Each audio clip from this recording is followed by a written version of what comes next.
법률은 공포되면 일정 기간 경과 후 효력이 발생합니다. 그런데 법률이 규율하는 대상의 시간적 범위를 어디로 볼 것인지, 효력 발생 전 법률 관계도 규율 대상이 되는지에 대한 논란이 발생할 수 있습니다. 법률을 효력 발생 이후의 사건에 적용하는 원칙을 법률 불소급의 원칙이라 하는데, 그 취지는 법률을 소급 적용할 때 발생하는 법률 생활의 혼란을 피하고 과거 법률에 따라 발생한 권리와 의무를 존중하여 법적 안정성을 유지하는 데 있습니다. 과거의 행위를 현재의 법률로 평가하여 제재한다면 법률 생활의 예측 가능성을 떨어뜨리고 신뢰 형성을 저해하여 혼란을 야기할 수 있습니다. 그래서 기존의 법 질서에 대한 신뢰를 보호하고 법률의 규범적 성격을 강화하는 법적 안정성은 법치주의의 주요 원리가 되며, 이를 위해 법률 불소급의 원칙이 적용되고 있습니다. 하지만 이는 신뢰 보호와 법적 안정성을 침해할 가능성이 없고, 공익적 필요성이 인정될 경우에는 예외적으로 소급 입법을 통해 법률의 소급 적용이 가능합니다. 예외적으로 소급 입법이 가능한 경우를 헌법재판소는 부진정 소급 입법과 진정 소급 입법으로 나누어 설명하고 있습니다. 먼저 부진정 소급 입법은 사실관계 또는 법률관계가 종료되기 전 당사자의 법적 지위가 확정되지 않았을 때 소급하여 규율하는 입법을 말합니다. 이는 일반적으로 허용되는 것이 원칙이지만 예외적으로 법질서에 대한 신뢰 침해가 큰 경우 입법이 제한되기도 합니다. 예를 들어 부동산 취득가격과 매도가격의 차액을 기준으로 부과하는 양도소득세의 경우 매도행위 종료 전에 법령이 개정되어 소득세율이 인상된다면 이는 부진정 소급 입법에 해당합니다. 양도소득세와 관련하여 부동산 취득 당시 세율이 매도 시까지 유지될 것이라는 신뢰를 보호하는 것보다 공익적 필요성과 중대성이 더 클 수 있으므로 소급 입법이 제한되지 않는 것입니다. 진정 소급 입법은 이미 종료된 사실관계나 법률관계와 관련된 것인데 당사자의 확정된 법적 지위와 법적 안정성을 해치므로 원칙적으로 허용되지 않습니다. 다만 예외적으로 소급 입법을 예상할 수 있었거나 신뢰를 보호하여 얻을 수 있는 이익이 적은 경우, 당사자의 손실이 아주 작은 경우, 신뢰 보호에 우선하는 중대한 공익상의 사유가 있는 경우에는 진정소급 입법이 가능합니다. 친일 반민족 행위자의 재산을 국고로 귀속하는 친일 반민족 재산 귀속 특별법이 헌법이 금지하는 소급 입법에 따른 재산권 박탈에 해당하므로 무효가 아니냐는 논란에서 대법원은 친일 재산의 소급적 박탈은 예상할 수 있었던 사안이고 진정소급 입법으로 침해되는 법적 신뢰는 심각하지 않지만 공익적 중대성은 압도적이므로 진정소급 입법이 허용되는 경우다 라고 판시했습니다. 법률의 효력이 적용되는 시간적 범위를 효력 발생 이전까지 확대하는 문제는 신뢰 보호와 법적 안정성을 우선할 것인지 아니면 공익을 우선할 것인지의 문제인 것입니다.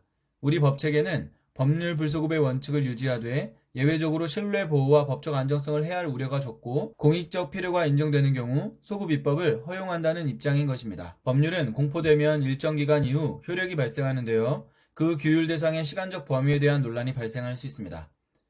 법률을 효력 발생 이후 사건에 적용하는 것을 법률 불소급의 원칙이라 하는데, 그 취지는 소급 적용할 때 발생하는 혼란을 피하고 법적 안정성을 유지하는 데 있습니다.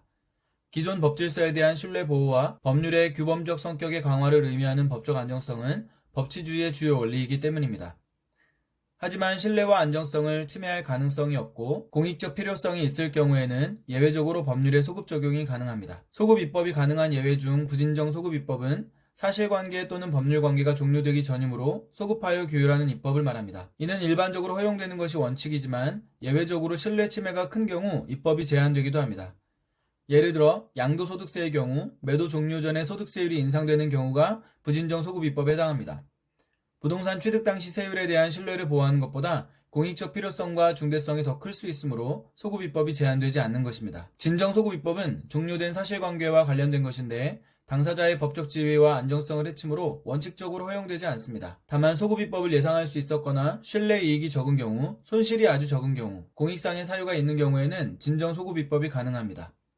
친일 재산을 국고로 귀속하는 친일 반민족 특별법이 헌법이 금지하는 소급 입법이므로 무효 아니냐는 논란에서 대법원은 친일 재산의 소급적 박탈은 예상되었던 사안이고 침해되는 신뢰는 심각하지 않지만 공익적 중대성은 압도적이므로 허용한다 라고 판시했습니다. 법률 효력 적용의 시간적 범위 확대의 문제는 신뢰 보호와 법적 안정성 우선인지 공익 우선인지의 문제인 것입니다.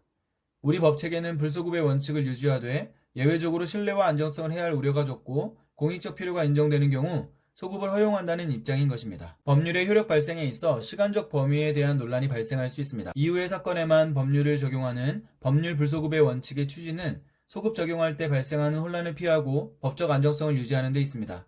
그러나 법질서에 대한 신뢰와 안정성을 침해할 가능성이 없고 공익적 필요성이 있을 경우에는 소급 적용이 가능합니다. 부진정 소급 입법은 사실관계 또는 법률관계가 종료 전이어서 소급하여 규율하는 입법을 말합니다. 예를 들어 양도소득세의 경우 매도 종료 전 소득세율이 인상되는 경우가 부진정 소급 입법이라고 할 수 있는데요. 신뢰 보호보다 공익적 필요성이 더 클 수 있으므로 소급 입법이 제한되지 않는 것입니다. 진정 소급 입법은 종료된 사실관계이므로 원칙적으로 허용되지 않습니다.